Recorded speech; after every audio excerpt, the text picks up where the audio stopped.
thing is a proof by mathematical induction. To do a proof by mathematical induction is fairly simple. It says proof by mathematical induction that Sn is equal to that thing on the right-hand side. So let's write out what Sn is. It says Sn is equal to 1 plus a half plus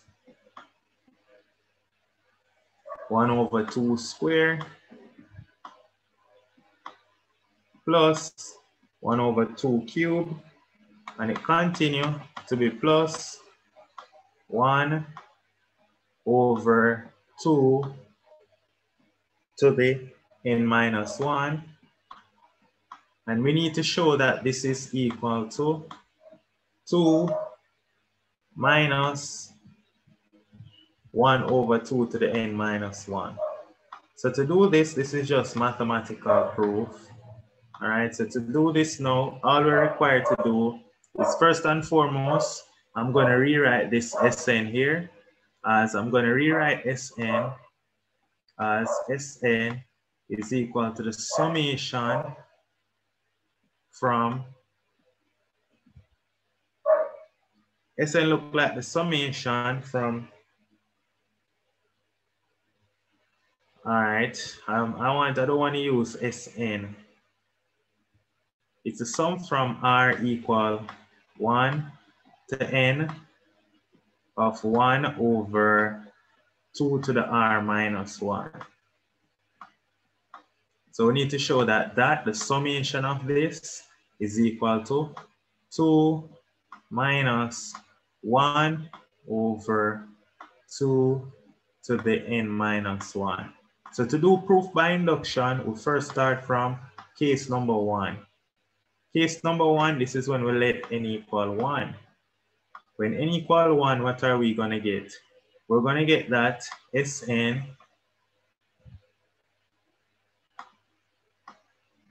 when n equal 1, we're getting Sn is equal to, n is equal to 1, we get 2 over 1 minus 1 is 0. So you get Sn is 1. And let's check it on the right-hand side. It is 2 minus 1 over 2 to the 0. 2 to the 0 is 1, which is 1. So yep, the equal on both sides, and so S1 is true. So we can say S1 is true. Since S1 is true, now let's assume that Sk is true. So step 2 for n equal k. For n is equal to k, we're going to get that Sk is equal to the sum from r equal 1, sum from r equal 1 to k. So getting Sk is the sum from r equal 1 to k of 1 over 2 to the r minus 1. And that is going to be equal to 2 minus 1 over 2 to the, replace n with k, so it's 2 to the k minus 1. That's for n equal k. And the only thing is, for n equal k, we'll assume this is true. Assume it is true. So you assume it is true. So let's look at the proof now for n equal to k plus 1 to see if it will work out. All right, so let's make some space. We'll do the proof in a box right here. Let's do it in this space right here. Let's do it in another color too as well. So for n equal k, step 3, for n equal k plus 1, for n is equal to k plus 1, what we're going to be getting is Sk plus 1 is equal to the sum from 1 to k. It's equal to the sum from 1 to k, which is Sk plus the k plus 1th term. The k plus 1th term is going to be replace r with k plus 1. So it's plus the k plus 1 term, which is 1 over 2 to the k plus 1 minus 1. That's the k plus 1 term. So again, sk plus 1 is going to be equal to sk, which is 2 minus 1 over 2 to the k minus 1 plus 1 over 2 to the k.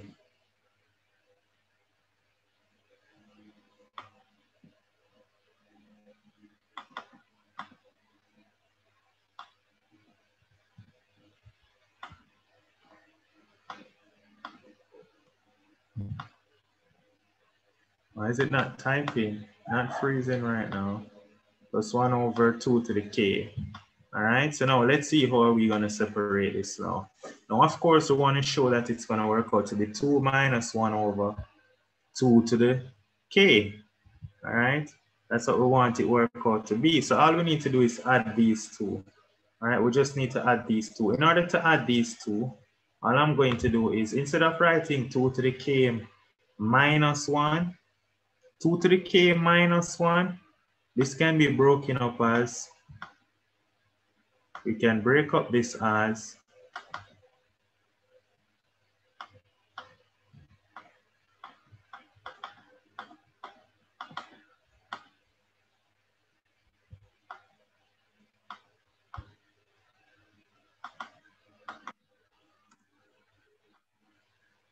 come on, stop.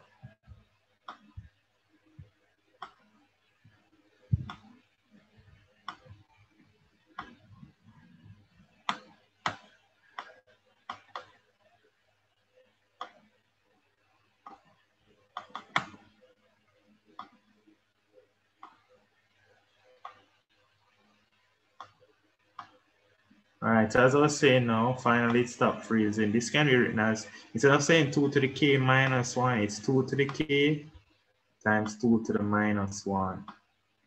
All right, that's how we can write it. So this is now actually equal to, now these two, they really and truly have a common denominator. Now 1 over 2 to the minus 1, 1 over 2 to the minus 1, what is that? 1 over 2 to the minus 1 is 2. So this is really now 2 minus 2 over 2 to the k, 2 over 2 minus 2 to the k, plus 1 over 2 to the k.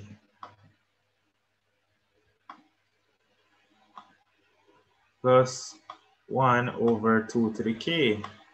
Now 2 minus 2 to the k plus 1 over 2 to the k, that's going to work out to be now minus 2 over 2 to the k plus 1 over 2 to the k.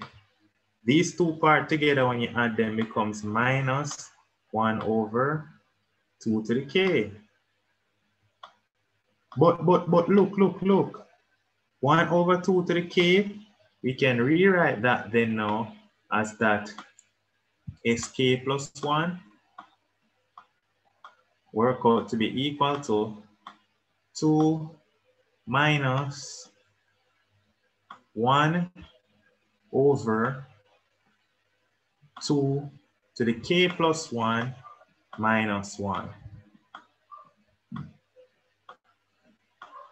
All right, nice and easy. And so now we've proven it. Now it's proven. Nice. Now that it's proven, so we can say hence sk plus 1 is true, or hence n is equal to k plus 1 is true if n equal k is true.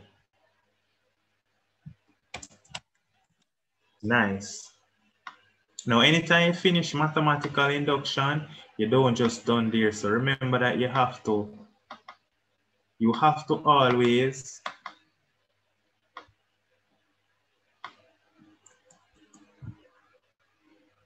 trying to extend it. Yeah, this is fine. Anytime you finish, you have to always give a conclusion. So your conclusion is, hence, by mathematical induction, the statement Sn, so the statement Sn is true for all n. So it is true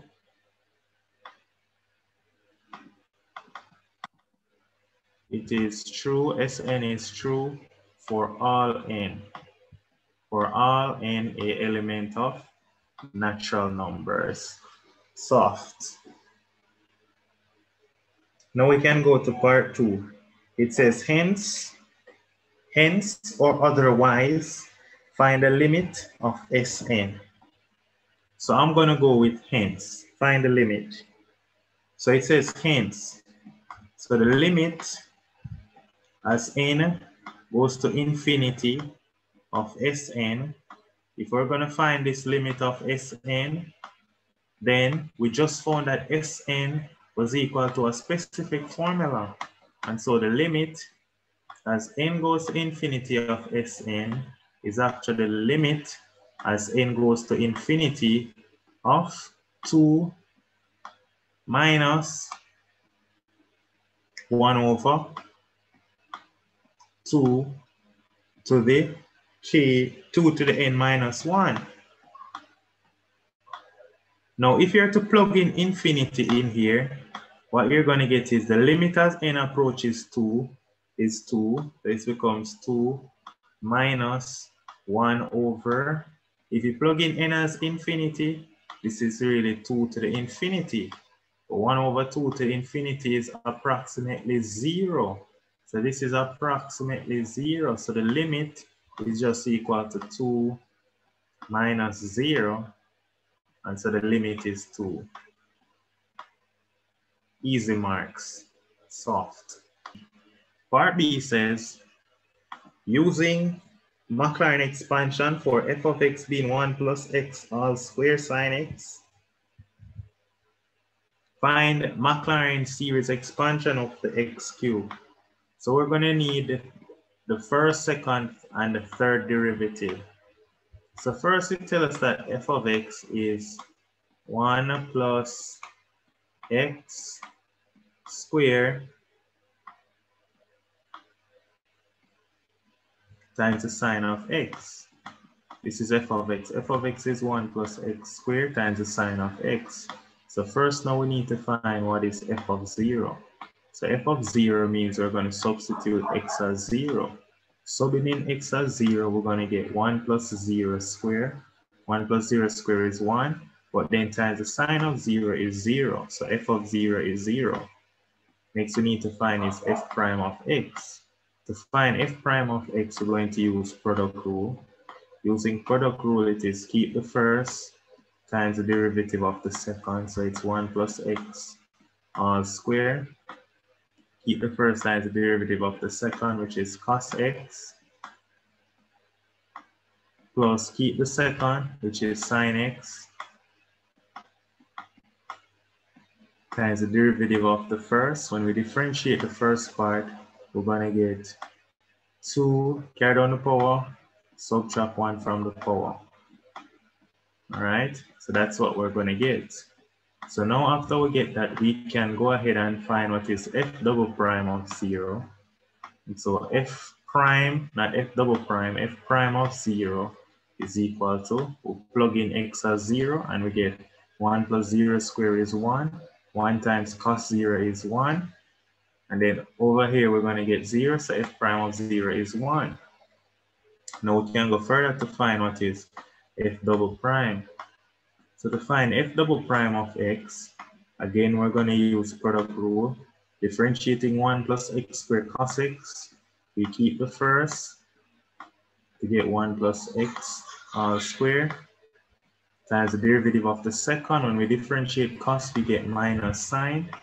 So we get minus sine x plus keep the second. So we're keeping the cos x now, plus keep the second times the derivative of the first. When we differentiate the first, we're going to get 2 Carry down the power, subtract 1 from the power, so it's really 2 plus 2x plus, over here now is differentiating this using product rule. It is keep the first, which is sine x, times the derivative, keep the first times the derivative of the second. Differentiating 2 plus 2x is 2, plus keep the second, which is 2 plus 2x times the derivative of the first. Now when you differentiate sine x, you get cos x. You get 2 plus 2x cos x. All right, so what does that mean? This is f double prime of x. All right, so now we just need to plug in 0 to get that. F double prime of 0 is going to be equal to, we're just going to plug in 0 now. All of this is 0. The cos of 0 is 1. And then this is 1 times 2 is 2. Then this part is 0 plus cos of 0 is 1. So this becomes plus 2 times 1. So this becomes 2 plus, right here again, it is 2. So 2 plus 2, which is 4. So that's f double prime of 0. Now we need to find f triple prime. Oh gosh, differentiating this 3 times. F triple prime of x is going to be equal to, differentiate this, keep the first, which is minus of 1 plus x all squared. Keep the first times the derivative of the second. When you differentiate sine, you get cos x plus, you keep the second, which is sine x, times the derivative of the first, and the derivative of the first is minus 2 minus 2x plus, we're going to differentiate this part now, cos x plus 2 plus 2x by keeping the first, which is cos x times the derivative of the second, which is 2, plus keep the second, which is 2 plus 2x, times the derivative of the first. All right, let me not making any space there, so let me write it down. Carry it down here, plus keep the second, times the derivative of the first, and then when you differentiate cos x, you get minus sine,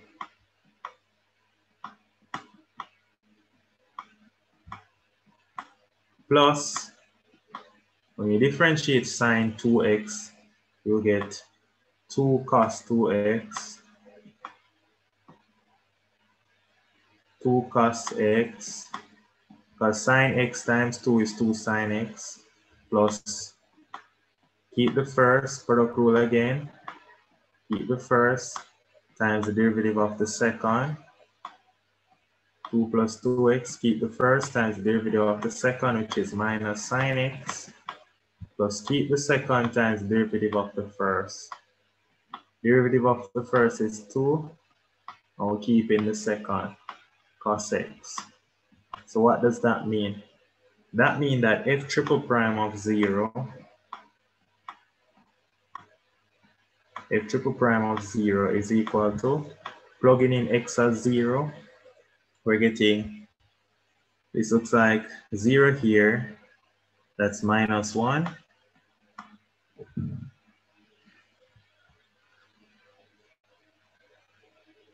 Zero here is 0, plugging in 1 here, that's 2.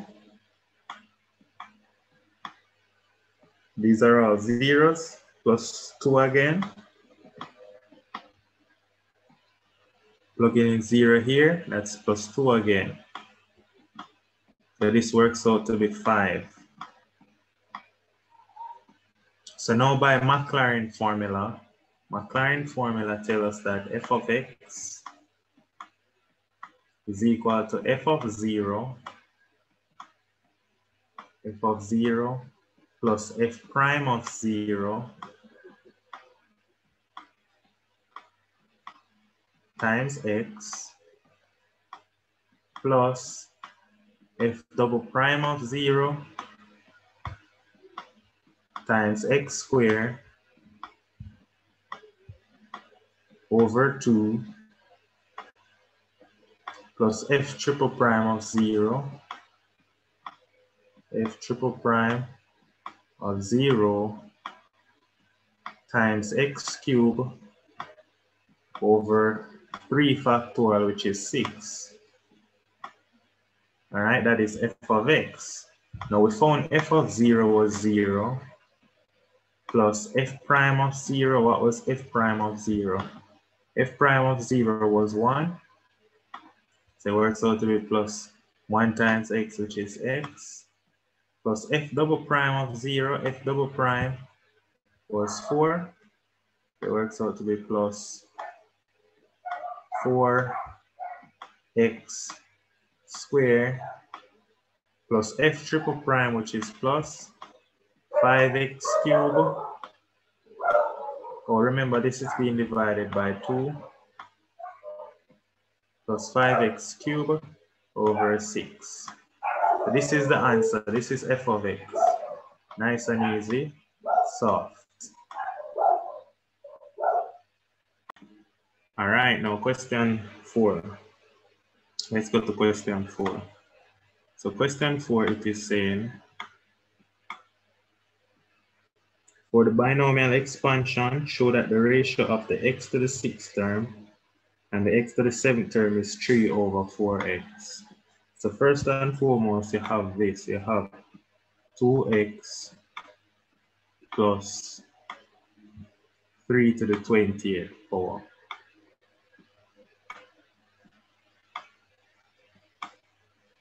Now, to find the thing with the x to the 6th power, it needs to be 2x to the 6 times 3 to the 14th power. All right, and remember it's n choose r, so n is 20. So this is 20 choose 14. So 20 choose 14, 2x to the 6 times 3 to the 14, and that will be the term with x to the 6. So this is the x to the 6th term.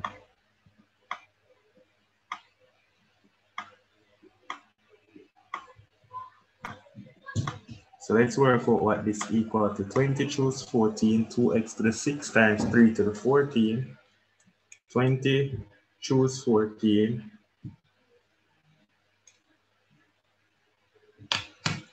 That's a very big number, so I'm not even going to write that out. I'm just going to write 20 choose 14. 2x to the 6, 2 to the 6 is, I think that's 64. 64 times x to the 6 times 3 to the 14. 3 to the 14. That's a big number, so I'm just going to write times 3 to the 14.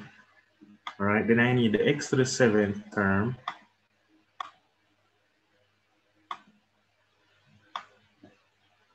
Then the x to the 7th term. The x to the 7th term is going to be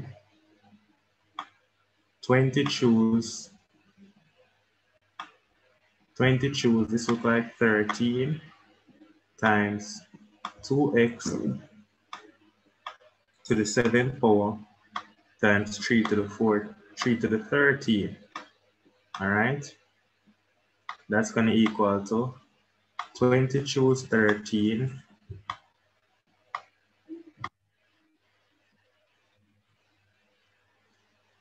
2 to the 7th is 128, so that's 128 x to the 7 times 3 to the 13. To find their ratio, you're going to do a division of these two terms. So you're going to do a division to get their ratio. So put in a calculator 20 choose 14 over 20 choose 13. That's going to be this part over this part is 20 choose 14 divided by 20 choose 13. This part works out to be a half. So this part works out to give you a half. This part here.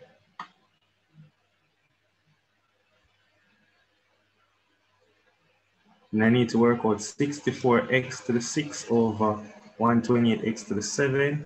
That part gonna also give us a half. 64 over 128 is 1 over 2. Then x to the 6 over x to the 7 is 1 over x. Times 3 to the 14 over 3 to the 13 is 3. So the ratio works out to be 3 over 4x. So that's how you show it. So that's the ratio of this x to the 6th term to the x to the 7th term. So we'll show it soft. Nice. Now the next part says determine the first 3 terms of the binomial expansion, 1 plus 2x to the 10. Determine the first 3 terms, all right? 1 plus 2x to the 10.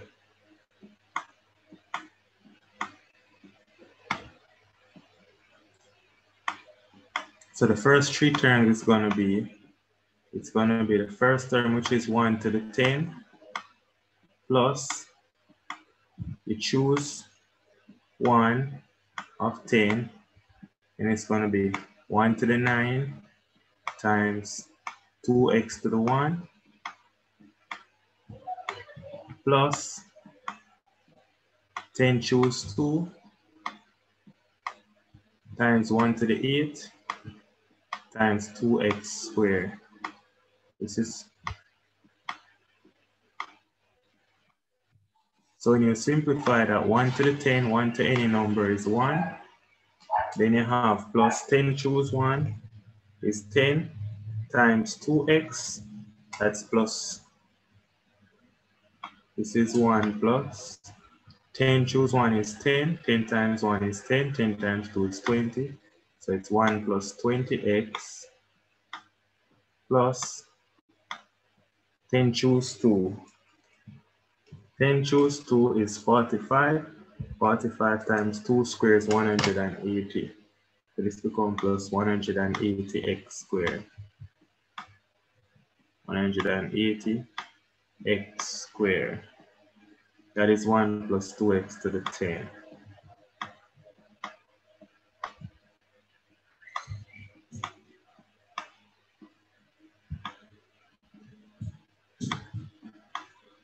All right, now since that's 1 plus 2x to the 10, that's part 1. Next part says, hence obtain an estimate for 1.01 to the 10th power. So to do the estimate part now, all right, we need in here so to be 1.01 to the 10. So what we need 1 plus 2x, we need that to be equal to 1.01 rather. And so in reality, we're saying that 2x is equal to 0.01. And so in reality,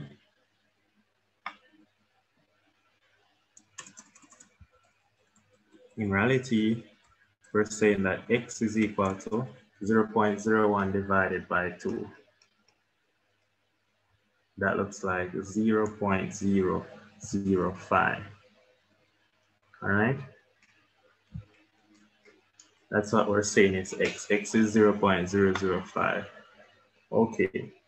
Now that x is 0.005, now we can go ahead and compute what this is going to be. So 1.01 to the 10th power is going to be equal to, we're going to substitute in 0.005 in this equation to get that it is equal to, let's plug that in. It's equal to 1 plus 20 times 0.005 plus 180 times 0.005 squared. When you work that out, you're going to get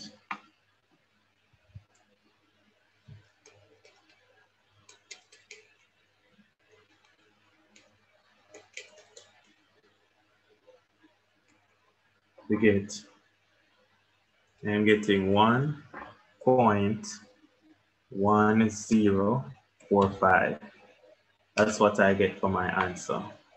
All right, nice and easy, soft. Nice. And this is a whole of 7 marks to do nothing. Okay, now let's look at the next part of the question. The next part of the question says, show that n factorial over n minus r factorial times r factorial plus n factorial over n minus r plus 1 factorial times r minus 1 factorial is that. So let's do that proof. So first thing, we're going to start with the left-hand side. N factorial over n minus r factorial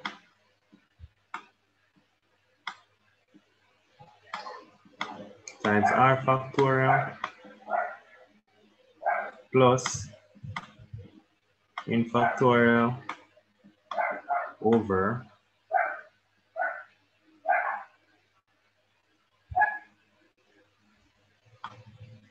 n minus r plus 1 factorial times r minus 1 factorial, and that is equal to n plus 1 factorial. All right, let's do the proof first before we write over this side. So now to do this now, all right, first thing we need to do is find the common LCM. Anytime you're doing addition of two fractions, you find the common LCM. The common LCM is going to be n minus r factorial, well, n minus r plus 1, n minus r plus 1 factorial r factorial. Now I just want to write this down, all right? We know that, for example, if you had a number like 5 factorial, 5 factorial can be written as 5 times 4 factorial, don't it? Yeah, man. So the same way, think of n minus r factorial. Think of this as k. Think of n minus r factorial as k. So it's like you have k factorial, and this is like a k plus 1 factorial. So k into k plus 1 factorial leaves just k plus 1. Leaves just k plus 1. So right here, this into this leaves k plus 1, which is n minus r plus 1. Because that's k. So it leaves n minus r plus 1, and all of this is multiplied by n factorial plus, think of r factorial now. You have r minus 1 factorial. R minus 1 into r factorial, just leave r. This is now n factorial times r. Now both of these in the numerator have what in common? That looks like n factorial. So we're going to factor out n factorial in the numerator. And what we're left with is n minus r plus 1 plus r. So we're left with n minus r plus 1 plus r.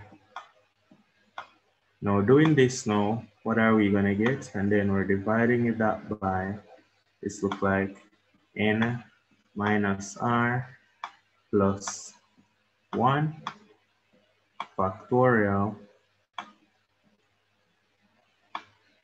times r factorial. Now the minus r and the plus r cancel each other. So it works out to be n minus r plus r. That just works out to be n factorial times n plus 1. It works out to be n factorial times n plus 1 over n minus r plus 1 factorial times r factorial. But then n plus 1 times n factorial is n plus 1 factorial. This is n plus 1 factorial. That's how we prove that question solved. That's n plus 1 factorial over n minus r plus 1 factorial times r factorial. So that's how we do that question. The proof done and dusted, solved. So you can just tell them, too easy.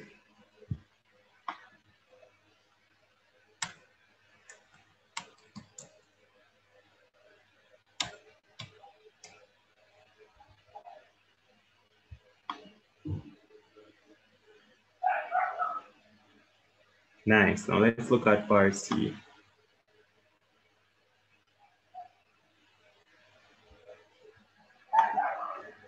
Part C. Part C says, show that the function f of x, which is minus x cubed plus 3x plus 4, has a root in the interval 1, 3.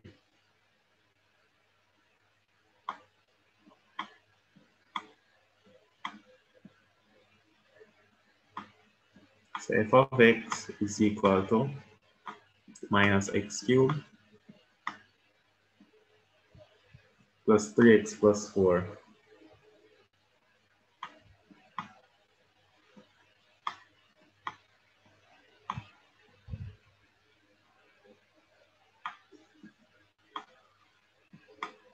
That's f of x minus 3x cubed plus 3x plus 4. So to show that it has a root on the interval, all we need to do is find f of 3. So when you find f of 3 is going to be equal to minus 3 cubed.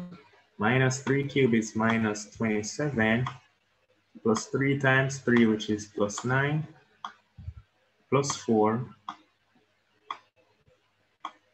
And that is going to be less than 0. So f of 3 is negative. All right, then we need to find what is f of 4. So if f of 4 is positive, then we know our root lies on that interval.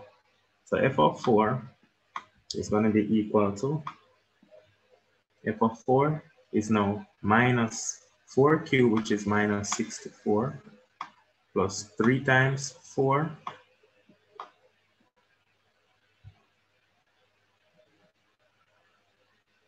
Oh, my bad, it shouldn't have been 4, it should be 1. It should be 1. Don't know where I get 3, 4 from. That interval is 1. So it's f of 1 now. So it's minus 1 cubed of minus 1 plus 3 times 1, which is 3, plus 4. And this is what? Greater than 0. Nice. So one is less than 0 and the other is greater than 0. So by IMVT,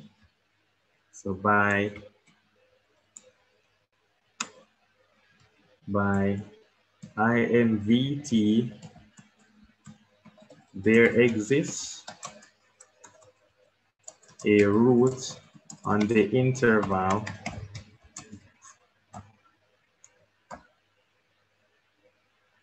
(1, 3). All right, nice and easy, soft.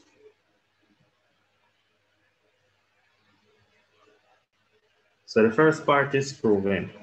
So use IMVT. Since one is less than 0 and one is greater than 0, by IMVT, a root exists on 1, 3. Let's look at part 2. It says by taking the first root as 2.1 as an approximation, use Newton-Raphson method to obtain a second approximation of the root. So to do that, to find the second approximation,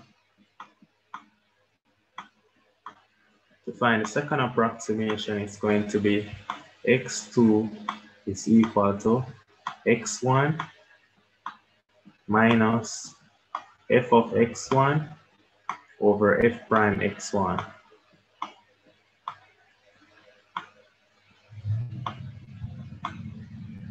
Over f prime of x1.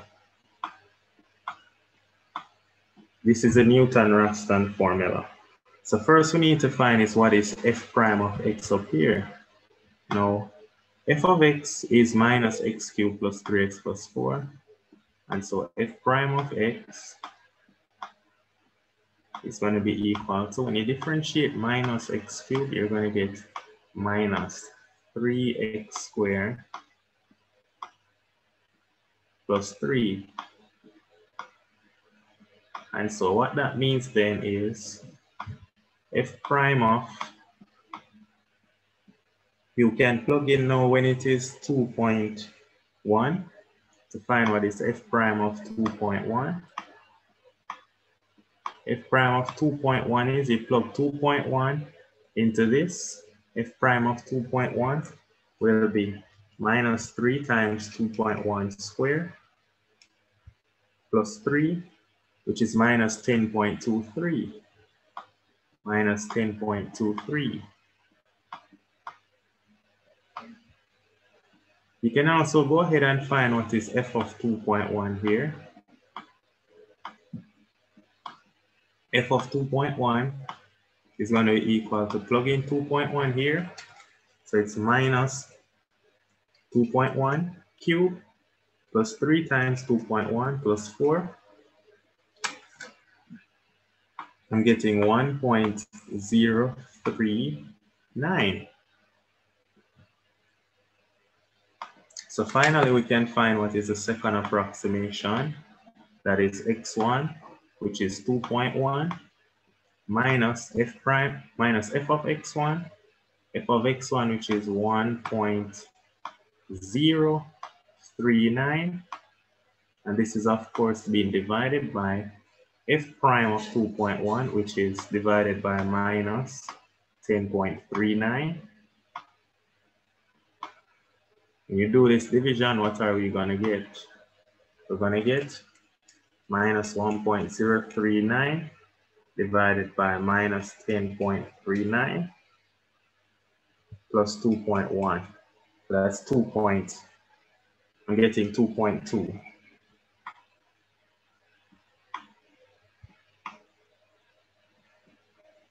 That's an approximation, 2.2. Nice. So that takes care of module 2.